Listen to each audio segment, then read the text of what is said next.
महाराज, सत्संग किसका फल है?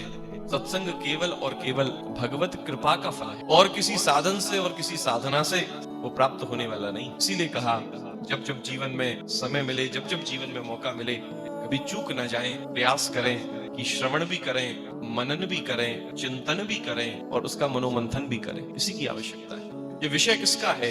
ये मनोरंजन का विषय नहीं है, ये तो जीवन के आत्मरंजन का विषय है। हमारी स्थिति ऐसी हो जाती है, जहाँ एंटरटेनमेंट होता है वहां अट्रैक्शन ज्यादा हो जाता है, लेकिन यहाँ एंटरटेनमेंट की बात नहीं, यहाँ तो इनलाइटमेंट की बात है। आत्मरंजन हमारा हो जाए, वो शांति, वो प्रसन्नता, वो आनंद, वो उत्साह सबके अंदर है। बस परेशानी इतनी है कि हम उसको उपयोग नहीं कर पा रहे, उसको निकाल नहीं पा रहे। जीवन की स्थिति बिल्कुल एक वीणा के समान हो गई।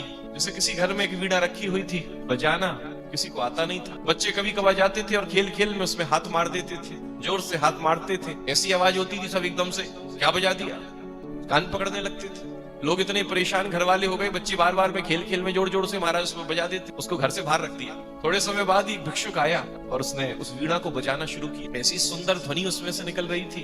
घर के अंदर के लोगों ने देखा, इतना ही सुंदर मधुर ध्वनि कहां से आ रही है। उस ध्वनि के पीछे पीछे बाहर आए तो एक भिक्षुक उसी वीणा को बजा रहा था। उनके आश्चर्य की सीमा ना रही। बोले, इस वीणा के अंदर इतना संगीत भरा हुआ था, हमें तो पता ही नहीं था। इतने सालों से ये हमारे घर में रखी हुई थी, हम तो परेशान हो गए थे, इसमें इतना संगीत, इतना मधुर संगीत भरा हुआ था, हमें तो पता ही नहीं था। एक संत गुजर रहे थे, बोले, संगीत इसमें नहीं है, संगीत उसकी उंगलियों में है।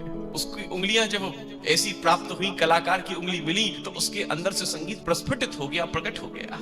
तो आवश्यकता यही है, जीवन की स्थिति भी हमारी वीणा के समान है। जैसे वीणा के अंदर वो संगीत है तो सही छिपा हुआ, लेकिन किसी कलाकार की आवश्यकता है, जब उसके ऊपर वो उंगलियां फेर देता है तो उसके अंदर से वो संगीत प्रकट हो जाता है। बोले, ऐसे ही हमारे जीवन में भी वो शांति भी है, वो आनंद भी है, वो उत्साह भी है, वो प्रसन्नता भी है, लेकिन वो अंदर ही अंदर है। लेकिन जब हमारे जीवन में भी कोई संत रूपी कलाकार प्रकट होता है और अपने सत्संग की उंगलियां जब हमारे जीवन की वीणा के ऊपर चलाता है, तो हमारे जीवन में से भी जैसे वीणा से सुंदर संगीत निकलने लगता है, ऐसे ही हमारे जीवन से भी सुंदर शांति, प्रसन्नता और आनंद का सुंदर संगीत निकलने लगता है।